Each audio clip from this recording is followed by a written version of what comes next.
오늘 마태복음 1장 1절로 17절 말씀, 우리 금요일마다 기도회를 우리 맞이하면서 마태복음에 있는 말씀을 기도 제목으로 삼으며 마태복음의 말씀과 함께 기도의 기둥을 세워가는 그런 여정이 펼쳐지게 되기를 제가 준비하고 있습니다. 오늘은 첫 번째 시간 1절로 17절 말씀, 새로운 시작에 대해서 말씀을 나누어 봅니다. 오늘 본문은 이렇게 시작해요. 마태복음 1장 1절입니다. 아브라함과 다윗의 자손 예수 그리스도의 계보라. 우리가 1절로 17절 말씀 읽으셨지만 1절로 17절의 제목에 해당되는 그 구절이 1절입니다. 단순히 마태복음 1장에서만 제목 역할을 하는 것이 아니라 어찌 보게 되면 마태복음 전체의 제목에 해당된다고 말할 수도 있고, 더 나아가서는 마태, 마가, 누가, 요한, 우리가 이름하여 복음서라 부르지요. 복음서 전체의 타이틀에 해당되기도 합니다. 그 제목, 그 타이틀, 아브라함과 다윗의 자손 예수 그리스도의 계보라. 예수 그리스도의 이야기를 말씀하시는데 예수께서 오십니다. 예수께서 오시는 방식이 사람의 몸을 통해 태어나시는 방식입니다. 주님이 오시고 주님이 나시는 그 계보를 소개하는데, 여러분 보세요. 아브라함과 다윗의 자손 예수 그리스도의 계보라 그리 말하고 있습니다. 왜 아브라함이 여기에 거론되고 있을까요? 왜 다윗이 여기에 거론되고 있을까요? 예, 우리는 흔히 예수님 하게 되면 예수님은 다윗의 자손으로 오신 메시아 그리스도라고 우리가 고백하고 또 그렇게 확신하니까 당연히 다윗이 거론될 것이다, 그리 말씀할 수 있지요. 예, 맞습니다. 그럼 아브라함은 왜 여기에 거론되고 있습니까? 왜 예수 그리스도의 계보다 이렇게 말하지 아니하고 아브라함과 다윗의 자손 예수 그리스도의 계보다 이리 말하고 있을까요? 여러분, 이 말씀, 이 질문에 대해서 대답하기 위해서는 성경 구절 두 군데를 참조할 필요가 있습니다. 창세기 12장 1절로 3절에 이런 말씀이 있어요. 여러분 잘 아시는 겁니다. 여호와께서 아브라함에게 이르시되 너는 너의 고향과 친척과 아버지의 집을 떠나 내가 내게 보여줄 땅으로 가라. 그러면서 뭐라 그러셨어요? 내가 너로 큰 민족을 이루고 내게 복을 주어 어떻게 하겠다고요? 내가 내 이름을 창대케 하리니 너는 복이 될지라. 우리 개역성경 원래 우리 번역에서는 복의 근원이 될지라. 내가 너를 큰 민족 이루게 하겠다. 이 약속을 이루시는 분이 예수 그리스도다. 그것이 1장 1절 속에 새겨져 있어요. 또 아울러서 사무엘하 7장 16절 말씀이죠. 사무엘하 7장 11절로 16절 말씀 읽어봅니다. 거기엔 이런 말씀이 있어요. 하나님께서 다윗에게 약속하시는 겁니다. 내 소원이 차서. 여러분, 다윗의 몸에서 태어난 아들 솔로몬에 대한 이야기이긴 합니다만 여기에 무슨 약속이 있어서요? 내가 그의 이름을 창대하게 하겠다. 그의 나라를 견고하게 하겠다. 그의 위협을 온 세상에 드러내게 하겠다. 그의 나라를 세워주겠다. 그러니까 아브라함과 다윗의 자손 예수 그리스도의 계보다, 이 말씀 속에는 아브라함과 다윗에게 주셨던 하나님의 약속이 예수께서 오심으로 성취되었다라고 하는 지적이 아브라함과 다윗의 자손 예수 그리스도의 계보다 이런 말씀 속에 들어 있습니다. 근데 여러분 아실 것은요, 이 말씀을 듣기까지 약속이 성취되었습니다. 언약이 이루어졌습니다. 이 약속이 성취되었다. 그 소리를 듣게 되기까지 400년이 넘는 침묵의 기간이 있었어요. 무슨 소린가요? 여러분, 마태복음 1장 1절에서는 예수 그리스도의 오심을 전한다 그러지 않았습니까? 예수께서 아브라함과 다윗의 그 약속을, 언약을 성취하실 메시아가 오실 것이다라는 그 오심을 기다렸던 기간이 400년이 넘었다, 그런 얘기예요. 여러분, 구약성경에서 마지막 선지자가 누구이지요? 말라기입니다. 말라기에서 이 마태복음 1장 이 말씀, 이 선언에 들어서기까지는 적어도 400년 이상의 공백 기간이 있습니다. 우리는 그 기간을 가리켜서 뭐라 부르느냐? 구약과 신약의 중간기 그리 불러요. 사람들은 흔히 신구약 중간기 그리 부르지만 저는 구약 선생이기에 늘 그렇게 가르쳤습니다. 구신약 중간기, 구약과 신약의 중간기입니다. 침묵의 시도입니다. 신앙적으로 암흑의 시대입니다. 문명적으로, 문화사적으로 그레코 로만 시대예요. 문명이 개발됐습니다. 문화가 발전합니다. 어찌 보게 되면 사람 살이가 더 윤택해지고 있다고 여겨지는 그 기간이었지만 신앙의 눈으로, 믿음의 눈으로 바라볼 때는 하나님의 약속이 이루어지지 않고 있었던 400년간의 기다림이 있었다고 하는 것을 먼저 기억하셔야 됩니다. 그러니까 아브라함과 다윗의 자손 예수 그리스도의 계보다 이 말씀 속에는 오래도록 기다렸던 그 약속이 성취되었다고 하는 것을 마태복음이 증언하려는 의도가 들어 있어요. 누구보다도 여러분, 마태복음은 유대인에게 전한 복음서입니다. 유대인에게 예수님을 증언한 가르침입니다.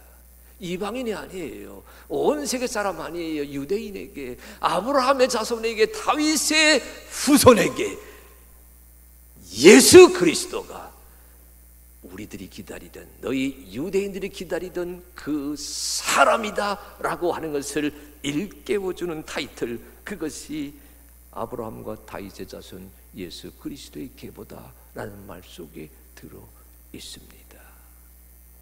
기다리던 자에게 오신 그분이 예수님이셔요. 근데 여러분, 마태복음 1장 1절 읽으실 때에 이 낱말에도 주목하셔야 돼요. 1장 1절 다시 보시게 되면 이런 말씀이 있습니다. 다윗의 자손 예수 그리스도의 계보다. 아브라함과 다윗의 자손 예수 그리스도의 계보다. 여러분, 계보라고 하는 단어가 있지 않아요? 계보. 이 계보라고 하는 단어가 여러분 지금 헬라어에서는 게네세오스라고 하는 단어인데, 여러분 이 게네세오스라는 단어는 우리 귀에 친숙한 영어 제네시스. 사실 여러분 구약성경 창세기가 제네시스인데 우리 한국 사회에서는 제네시스 하게 되면 타고 다니는 자동차, 그게 제네시스 아닙니까? 게네세오스란 말이 이 제네시스의 어원입니다. 근데 여러분, 이 아브라함과 다윗의 자손 예수 그리스도의 계보다라고 말하고 있는 마태복음 1장 1절 이 말씀과 상응하는 구절, 똑같은 낱말이 비록 히브리어이긴 하지만 게네세오스는 헬라어이고 히브리어로 이 제네시스에 해당되는 단어가 창세기 2장 4절 전반절이에요. 이렇게 되어 있습니다. 창세기 2장 4절 전반절, 이것이 천지가 창조될 때에 하늘과 땅의 내력이니. 여기 마태복음에서는 계보다라고 되어 있지만, 그런데 창세기 2장 4절에서는 내력이다. 하나는 히브리어고 하나는 헬라어이긴 하지만 여러분 영어 번역하게 되면 다 똑같아요. 제너레이션, 똑같은 단어입니다. 그런데 여러분, 이 계보다 내력이다 번역되어 있는 단어의 뜻이 무엇이지요? 시작이라는 뜻입니다. 오리진, 시작, 기원이라는 뜻입니다. 마태복음 1장 1절은 창세기 2장 4절을 닮았습니다. 하늘과 땅의 내력은 이러하다. 하늘과 땅의 시작은 이러하다. 창조를 말씀하잖아요. 그리스도 예수 안에서 새로운 시작이 계시되었습니다 라고 하는 것을 마태가 동료 유대인들에게 가르쳐 주려고 하는 겁니다. 예수 그리스도의 계보다 라고 하는 말을, 이 게네세오스란 말을 이 유대인들은 알고 있어요. 그걸 히브리어로 이게 톨레도트란 단어도 그들은 알고 있어요. 이 말의 뜻이 시작이다 알고 있어요. 그런데 하나님이 태초에 세상을 지으셨을 때 그 시작만 알고 있던 유대인들에게 마태가 뭐란 말이에요? 예수 그리스도가 새로운 시작의 출발점이다. 여러분, 새로운 시작을 예수님과 더불어서 단행해야 된다라고 하는 그런 가르침이 아브라함과 다윗의 자손 예수 그리스도의 계보다라는 말 속에 들어 있습니다. 유대인들에게만 그랬을까요? 아니요. 마태를 이은 마가복음, 마가를 뒤이은 누가복음, 누가를 뒤이은 요한복음, 복음서를 뒤이어 등장하는 사도행전, 거기에서 주목하게 될 사도 바울의 선교와 바울의 편지는 새로운 시작은 예수 그리스도라고 하는 것을 힘주어 말씀하고 계십니다. 코로나19 시대를 맞이했지만 코로나19 이후의 시대를 우리가 준비하고 있지만 우리 다짐하십시다. 새로운 시작은 예수님 안에서 이루어집니다. 새로운 시작은 예수님과 함께 계시됩니다. 새로운 시작은 예수님을 통해서 출발하게 됩니다. 우리의 삶이, 이 나라 이 민족이 새로운 출발이 예수 그리스도와 함께라고 하는 사실을 주여 깨닫게 하여 주시어서 이 나라 이 민족 삼천리 반도 금수강산에 예수님의 나라, 하늘나라, 천국이 건설되는 그런 기초공사가 단행되게 하여 주시옵소서. 여러분, 이어지는 마태복음 1장 2절 16절 길게 읽으셨어요. 오늘 우리가 자료를 경황 중에 준비하다 보니까 좀 부족했고, 또 사회하시는 전도사님도 17절을 읽지 아니하고 16절까지만 읽었습니다만 본문은 2절로 1장 1절로 17절까지입니다. 그런데 2절로 16절에 보게 되면 여러분 지금 이렇게 되어 있어요. 한번 같이 한번 읽어보실까요? 여러분 집에 계시지만 성경 같이 한번 읽어봅니다. 자, 1장 2절부터 다 같이 소리 내십니다.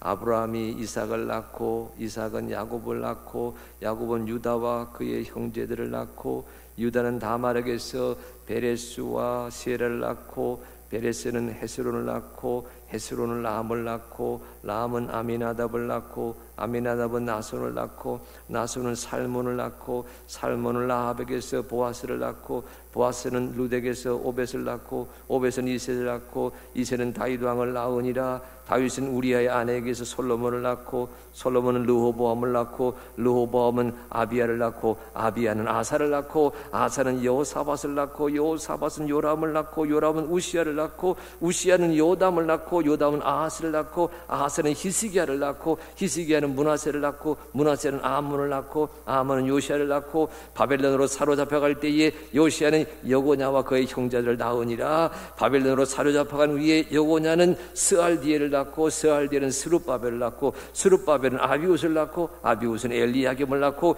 엘리야김은 아소로를 낳고 아소로는 사독을 낳고 사독은 아킴을 낳고 아킴은 엘리웃을 낳고 엘리웃은 엘르아스를 낳고 엘르아스는 mat단을 낳고 mat단은 야곱을 낳고 야곱은 마리아의 남편 요셉을 낳았으니 마리아에게서 그리스도라 칭하는 예수가 나시니라. 아멘. 성경 처음 읽을 때에 마태복음 1장 읽다가 다 이 낳고 낳다 이 말이 너무 나오니까 기가 막혀서 그만 도중 하차하는 분도 많이 계시지요. 여러분, 지금 빨리 읽었지만은 여기 2절로 16절 속에 나타라고 하는 동사가 모두 몇 번 나오지요? 몇 번 나왔을까요? 40번 나옵니다. 한번 다시 한번 세보세요. 40번이나 반복되고 있습니다. 그런데 여러분, 이 말씀을 아시려면 사실은 여러분, 세상의 시작을 가르칠 때에 족보는 유대 사람들에겐 친숙한 글쓰기 방식이거든요. 근데 마태복음 1장이 무엇을 흉내냈느냐? 사실은 창세기 5장에 나오는 최초의 족보를 흉내냈어요. 여러분, 창세기 5장 예를 들어서 4절로 11절 한번 펴보셔서 읽어보십니다. 창세기 5장 4절로 11절입니다. 아담은 셋을 낳은 후 800년을 지내며 자녀들을 낳았으며 그는 930세를 살고 죽었더라. 셋은 105세에 에노스를 낳았고 에노스를 낳은 후 807년을 지내며 자녀들을 낳았으며 그는 912세를 살고 죽었더라. 에노스는 90세에 게난을 낳았고 게난을 낳은 후 815년을 지내며 자녀들을 낳았으며 그는 905세를 살고 죽었더라. 여러분, 마태복음 1장에서 2절로 16절에서 읽으신 족보와 지금 마태복음 5장 길게 읽어야 되는데 1절로 31절까지거든요. 그 중에 일부만 읽었습니다. 어떤 차이가 있지요? 두 번만 비교해 보니까 어떤 차이가 있어요? 여러분, 마태복음은 지금 낳고로 계속 이어지잖아요. 최초의 족보 창세기 5장에는 어찌 되어 있어요? 낳고 살다가 뭐했다? 죽었더라. 창세기 5장의 족보에는 죽었다는 말씀이 매번 반복됩니다. 사람 하나하나를 얘기할 때에 죽었다는 말이 빠지지 않고 나옵니다. 그런데 마태복음 족보에는 죽었다는 말이 없어요. 뭐만 나와요? 낳고 낳았더라. 무엇을 오늘 이 계보가, 이 족보가 무엇을 말씀하려고 하지요? 오늘 아침에 저희 교회에서 우리 장례 예배를 드릴 때에 제가 그런 말씀을 나눈 적이 있어요. 고린도전서 15장 22절 말씀을 함께한 우리 성도들과 나누었는데 이런 말씀입니다. 아담 안에서 모든 사람이 죽은 것 같이 그리스도 안에서 모든 사람이 삶을 얻으리라. 아담의 족보만 들여다보게 되면 우리는 죽을 수밖에 없는 운명입니다. 근데 오늘 이 족보는 예수 그리스도 그와 연결되어 살아가는 자, 예수 그리스도와 이어져 살아가는 자에게 무엇이 있어요? 삶을 얻으리라. 그러하게 오늘 성경은 죽었다고 하는 인생 모델을 말하려고 하기보다는 예수 그리스도에게 이어지는 그 족보, 예수 안에서 살아가는 그 생명의 길은 죽음이 아니라 삶의 길이라고 하는 것을 말씀하려고 하십니다. 예수 안에서 새롭게 출발하자 말씀하지 않았습니까? 그게 성경 말씀의 가르침이라고, 예수님이 새로운 시작이라고 얘기하지 않았습니까? 그런데 오늘 성경은 이것을 말합니다. 예수 그리스도로 말미암아 영생하는 하나님의 사람이 된다고 하는 그런 결단과 깨우침과 고백이 이 말씀 안에 이미 새겨져 있어요. 이 본문 안에는 죽음에 대한 언급이 나타나 있지 않습니다. 근데 여러분, 우리가 눈여겨보셔야 될 것은 여기 지금 세 세대 지금 한 4번 반복이 되는 게 있지요. 1장 17절 한번 같이 읽어보실까요? 다시 한번 1장 17절. 자, 시작. 그런즉 모든 대수가 아브라함부터 다윗까지 14대요 다윗부터 바벨론으로 사로잡혀갈 때까지 14대요 바벨론으로 사로잡혀간 후부터 그리스도까지 14대라. 그래서 42세대가 나오고 있는데 이 42세대에 대한 얘기를 다 할 수는 없고요. 여러분, 하나만, 한 가지 사실만 주목해서 보려고 합니다. 여기 명단들이 다 나오고 있어요. 명단들. 이거는 여러분 계보입니다. 혈통입니다. 가문입니다. 여기 낳고 낳는다라는 말 원어의 뜻은 아버지가 된다는 뜻이에요.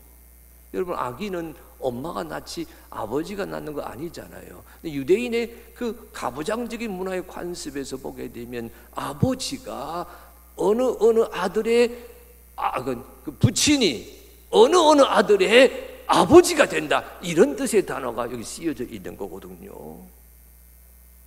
그런데 여러분, 본문이 강조하는 건 그러하기에 혈통입니다. 가문이에요. 계보입니다. 족보입니다. 아브라함에서 다윗에서부터 여러분 저 스룹바벨에 이르기까지, 스룹바벨을 통해서 그다음에 요셉에 이를 때까지 지금 혈통과 계보가 이어져 가고 있어요. 그러나 주목할 것이 있습니다.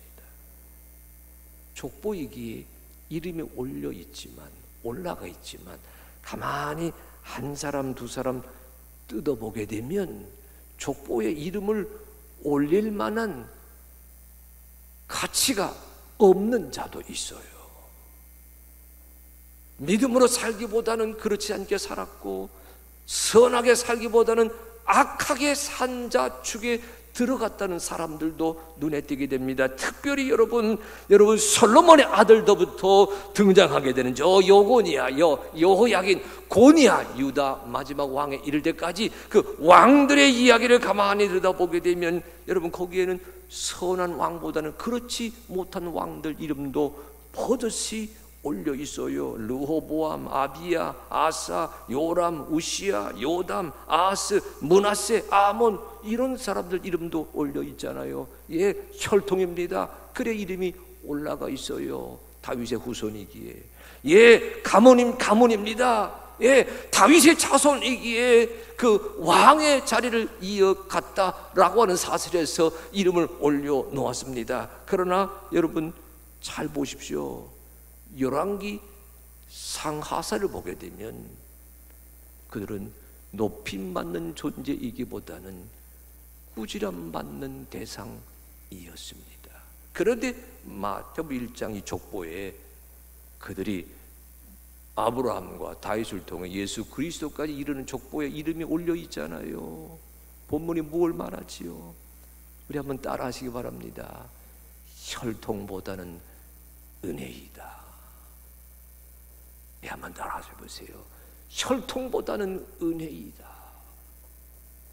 예, 내 아버지가 누구이기에 내가 그 아들이 되어서 예수 그리스도에 이르는 그 족보, 계보, 그 제너레이션의 그 근본이 되는 반열에 이름을 올리긴 했지만은 혈통에 따라 올렸다라고 단정하지 마십시오. 이건 처음부터 마지막까지 하나님의 은혜로 그 이름을 올렸습니다. 이미 이 족보 안에 우리 복음적 신앙, 기독교 신앙의 대들보, 사람은 믿음으로 의로워진다, 믿음은 선물이요 하나님의 은총이라고 하는 기독교 신앙의 대들보가 이미 깔려 있다는 사실입니다. 유대인은 족보를 중요시 여기지요. 족보책을 소중히 여깁니다. 거기에 이름이 있느냐 없느냐 그것 가지고 생사화복을 때로는 판단하기도 했거든요. 그러나 여러분, 마태복음 1장 족보는 무엇을 말해요? 혈통이 다가 아닙니다. 하나님의 은혜로 그의 이름이 예수 그리스도에게 이르는 생명의 계보 위에 올라가 있습니다. 은혜로 새롭게 출발하는 하나님의 사람이 되시고 그 은혜와 함께 승리하는 하늘빛 가족들이 되시기를 진정으로 기도합니다. 여러분, 이 진리를요 예수님께서 이렇게 말씀하신 적이 있어요. 마태복음 12장 50절입니다. 이런 말씀 한번 읽어보실래요? 누구든지 하늘에 계신 내 아버지의 뜻대로 하는 자가 내 형제요 자매요 어머니이니다 하시더라. 누구든지 하늘에 계신 내 아버지의 뜻대로 하는 자가 내 형제요 내 자모니요 내 자매요 내 어머니이다. 하나님의 뜻대로 하는 자. 여러분, 모건대학교에 가게 되면 우리 감리교 신학대학이 있고 협성대학교가 있고 모건대학교가 있습니다. 감리교 교육자를 양성하는 우리 신학대학의 시설. 모건대학교는 협성대학과 함께 종합대학이 되어 있지만 그 모건대학교 캠퍼스에 2년 전에 이 사람의 흉상이 건립이 되었어요. 한번 보실래요? 예, 왼쪽에 여러분 보시는 화면에서 왼쪽에 있는 게 모건대학교 교정에 2년 전에 건립된 동상이고, 오른쪽에 있는 건 그 똑같은 사람을 기리기 위해서 저 녹본동에 있는, 서울 녹본동에 있는 은평 평화공원에 세워져 있는 동상입니다. 저 사람은 윌리엄 해밀턴 쇼입니다. 금년에 여러분 한국전쟁 발발 70주년을 새기는 주간인데, 우리 코로나19 탓에 우리 역사의 자체를 잊어버리고 지나갑니다. 저 윌리엄 해밀턴 쇼는 미국인이지만 여러분 우리나라에서 추대하고 우대한 우리나라 한국전쟁의 영웅으로 뽑은 저가 그 이름을 지명한 사람입니다. 왜 그런 줄 아세요? 윌리엄 해밀턴 쇼는요, 선교사의 아들입니다. 일제강점기 시절 평양에서 태어났어요. 그 선교사 아버지 이름이 윌리엄 얼 쇼. 1922년 6월 5일 평양 출생입니다. 평양에서 우리식으로 말하면 고등학교까지 나왔어요. 한국어를 유창하게 했습니다. 대학을 미국으로 진학을 하는 거지요. 미국으로 건너갑니다. 해군이 되었어요. 2차 세계대전 참전합니다. 1947년입니다. 한국으로 돌아왔어요. 한국의 해군 사관학교 교관도 하고 해안경비대 창설하는 일에도 나섰어요. 다시 미국으로 건너가서 하버드 대학에서 박사과정에 진학하고 있었는데 1950년 6월 25일 한국 전쟁이 났습니다. 전쟁이 났다는 소식을 들었을 때 윌리엄 쇼가요 이렇게 말했습니다. 이제 갓 결혼해서 젊은 와이프가 있고 두 아들이 있었는데 두 아들을 처갓집에 맡기면서 이렇게 말했어요. 내 조국에 전쟁이 났는데 내가 어떻게 가만히 여기에서 공부만 할 수가 있겠습니까? 내가 공부하는 까닭은 내 아버지 뒤를 따라서 한국에, 대한민국에 선교사로 가기 위해서였는데 전쟁이 다 끝나고 선교사로 간다는 것이 무슨 의미가 있겠습니까? 라고 하면서 한국 전쟁에 참전합니다. 재미있는 사실은요, 아들 윌리엄 해밀턴 쇼가 해군 장교로 참전해서 메가더 장군의 토육사가 돼요. 영어도 하고 한국말도 하는 거니까 메가더 장군의 토육사가 되어서 여러분 인천 상륙 작전을 이끌었던 장군인입니다. 근데 그의 아버지 해밀턴 얼 쇼도 한국 전쟁에 참전합니다. 미군 부대의 채플린으로. 그래서 부자가 함께 한국 전쟁에 종군하는 진기한 기록을 남겨 놓았습니다. 그런데 여러분, 이 윌리엄 해밀턴 쇼가요 29살 되던 때 여러분 서울 수복을 하고서 북진하지 않았습니까? 그래서 저 녹번리, 여러분 지금은 녹번리, 응암동, 그러지만 여기 큰 고갯길을 넘어가는 거거든요. 그 녹번리 전투에 참여했다가 29살 나이요 매복해 있던 북한군의 공격을 받아서 그만 전사하고 맙니다. 그 아버지가 선교사였고 그가 신앙인이었던 것을 마음에 기리고 있었던 사람들, 그의 사랑에 감명받은 미국의 감리교인들이 그 아버지 윌리엄 쇼가 창립했던 모건대학교 교정에 윌리엄 해밀턴 쇼 기념교회를 세우고 2년 전에 보은초에서 주관해서 모건대학교와 함께 윌리엄 해밀턴 쇼의 흉상을 거기 새겨 놓았습니다. 제가 이 말을 하는 까닭이 있어요. 여러분, 예수 안에서, 그리스도 예수 안에서 하나님의 뜻대로 살아가는 자, 여러분 저 녹본동에 새겨져 있는, 세워져 있는 저 건립 바탕에는 이런 선구가 있어요. 친구를 위하여 목숨을 바치는 자, 그보다 나은 자가 더 어디 있겠는가.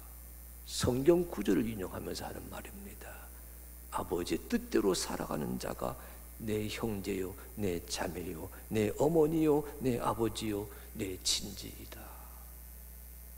여러분, 하나님의 은혜로 그리스도인이 되었습니다. 이제 마태복음 읽어가게 되면서, 시겨가게 되면서 주의 은혜로 여기까지 왔습니다. 주의 은혜로 여기까지 주여 당도하였습니다. 예수 그리스도의 사람으로 새롭게 출발하면서 하나님 날마다 순간마다 승리하기를 원합니다. 주여, 내가 세상에서 사라지는 존재가 아니라 영원히 주의 뜻대로 행하는 자가 되어서 그 이름이 두고두고 기억되는 하나님의 자녀, 하나님의 딸, 하나님의 아들이 될 줄로 믿습니다. 그 은혜를 다짐하면서 생명록에 우리의 이름이 얹어지게 될 때까지 하나님의 구원사의 그 여정에 들어서게 되는 사랑하는 성도들이 되시기를 간절히 축복합니다.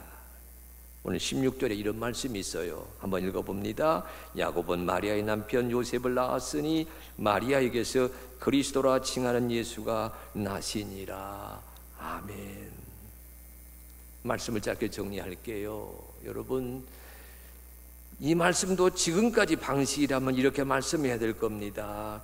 야곱은 요셉을 낳고 요셉은 예수를 낳으니라. 그렇게 돼야 돼요. 그런데 오늘 본문은 그렇게 하지 않았어요. 어떻게 했어요? 야곱은 마리아의 남편 요셉을 낳았으니 마리아에게서 그리스도라 칭하는 예수가 나시니라. 이 말씀의 의미는 우리 다음 주에 또 같이 새겨보도록 하십시다. 말씀을 정리합니다. 예수 그리스도, 그분에게서 새로운 시작이 열립니다. 예수님과 함께 제네시스, 새로운 시작에 나서는 하나님의 사람들 되게 하여 주시옵소서.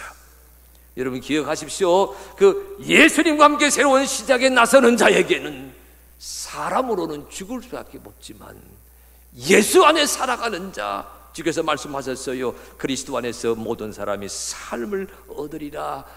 영원한 삶을 얻어가는 생명의 대열에 우리가 동참하게 될 줄로 믿습니다. 기억하십시다. 여러분, 우리가 예수의 사람이 되어 새로운 시작이 되어 영원한 생명의 나라를 세워가는 주인공 된다고 하는 것은 순전히 하나님의 은혜입니다. 내 혈통, 내 가문 따라 주님이 부르시긴 했지만 그것으로 내가 주의 사람 된 것이 아니라 주의 은혜이라, 주의 은혜라, 주의 은총이라, 주의 은혜로 나의 이름씨가, 나의 삶이 기억되게 하시고 영원히 하나님의 사람으로 높임받을 수 있도록 주님 인도하여 주시옵소서. 하늘빛 교회에 여러분의 이름씨가 새겨지게 되기를 소망합니다. 성전들에서, 강단에서, 제단에서, 여러분 교회 구석구석 모든 구석구석 현장에서 여러분의 이름이 새겨지게 되어서 사라지지 않는 영원한 이름으로 하나님의 나라 세워가는 주님의 딸, 주님의 아들로 불리움 받게 되기를 간절히 소망합니다.